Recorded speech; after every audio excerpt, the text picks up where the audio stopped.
Good morning, Cynthia Nixon, and only Cynthia Nixon.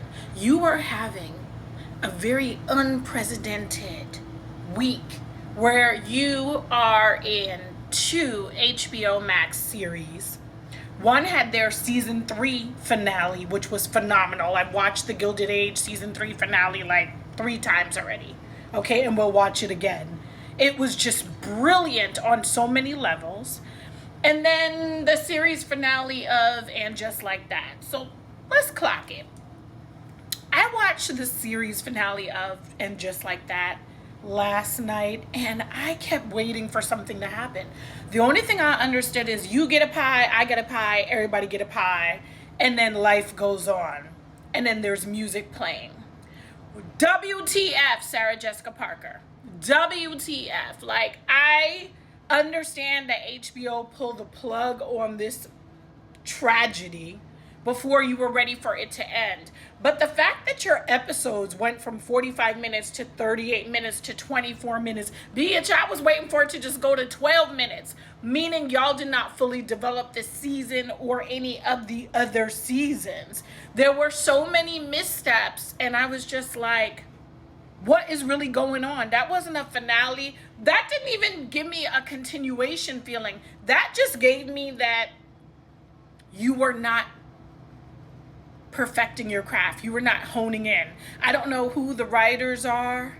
I don't know if Candace Bushnell, that Sex and the City was, based on some of her books. I don't know what happened.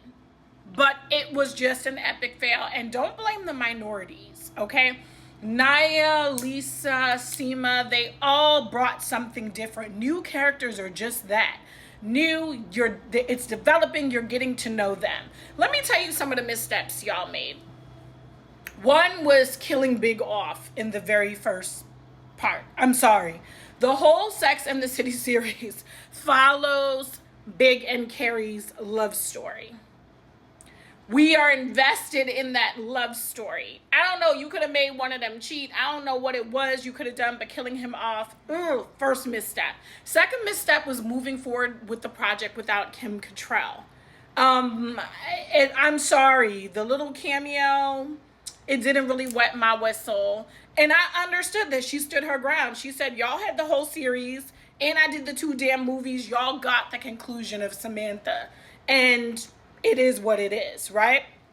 I respected Kim Cattrall. I know you're looking back now and you're like, ha ha ha, they couldn't do it without me. They couldn't do it without me because it was a mess. Okay, and what made it a walking travesty for me was really Carrie and Miranda. I think Charlotte stayed true to who she is, and people who are complaining that she's always shirking or whatever, she was always making that sound in the original series. As I rewatched the original series, I realized a couple of things. For those of you who are saying Sex and the City went woke, it was always a very liberal, groundbreaking series. You must have not been paying attention, okay? I know the criticism was they live in New York City and it's so diverse and they didn't have a single brown or black friend.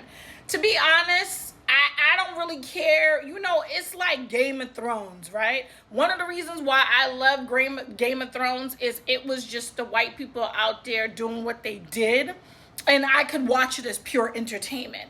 And when they got a couple, a few black characters, whether it was the pirate, you know what I mean? Whatever it was, whatever they were, I love those characters because they brought a bit of uniqueness in it. But in general, I was just as like the white people out there fighting, and that's why Game of Thrones is so entertaining to me, because it's just a fantasy world or whatever. My whole thing is leave the minorities out of the group chat next time. If you're on a sinking Titanic, don't lean on us. Just stick with the ultra whiteness. Just stick with what it is that you are doing. Don't lean on us. I thought all the new characters delivered. They were giving me storylines that I wanted to know more about. And let's be honest, Sarah Jessica Parker, the fashion wasn't fashioning. It was not fashioning. And here's the thing. You guys are women of a mature age, but you were of a mature age when y'all did the two movies, and the fashion was always fashioning.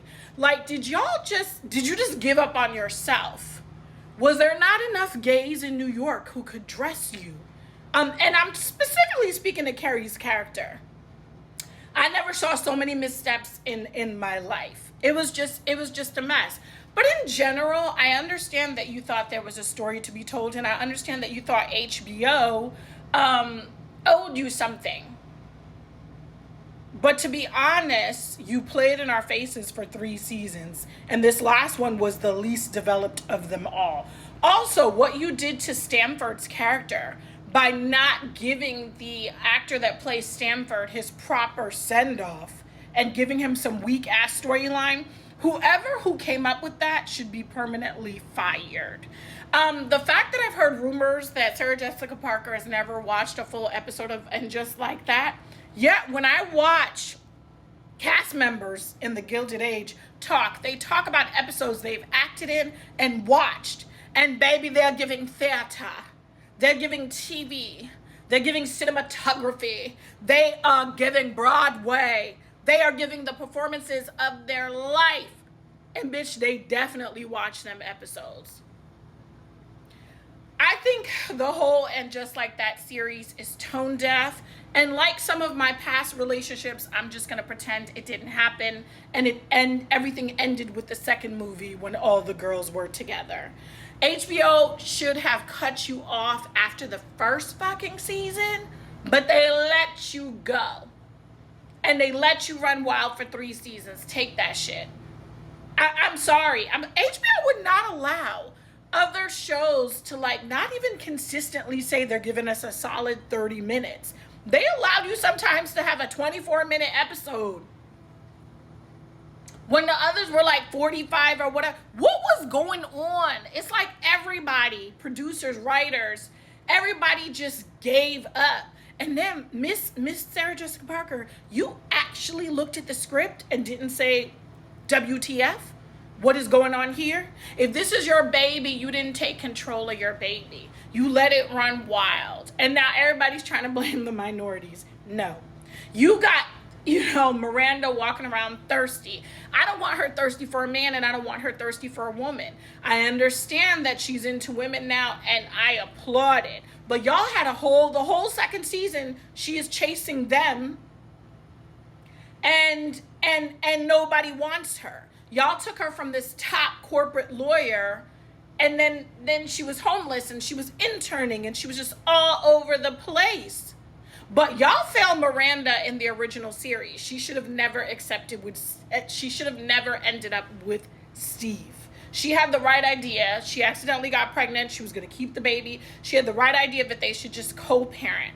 The fact that y'all let her settle for Steve when on all accounts, he was not her match.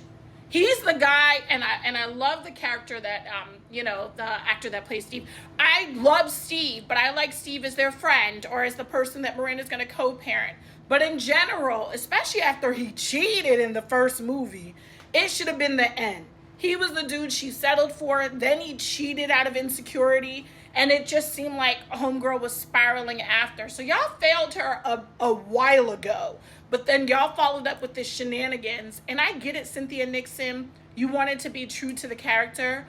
But you could have been out here running them hoes. Not running behind them hoes. Really think about it. Anyway, that's my take on And Just Like That. It died. It should die. I'm going to pretend it never happened. And like a bad hookup. Like a bad dream. I'm not. It's just a mess. It was cringe. It wasn't good. But shout out to all the people that tried to make this happen. And even for those who probably sent up the warning signs and said this wasn't working and no one was listening. I don't know how we even got to season 3. Should have been cut off after season 1. Fucking mess. That's my spin.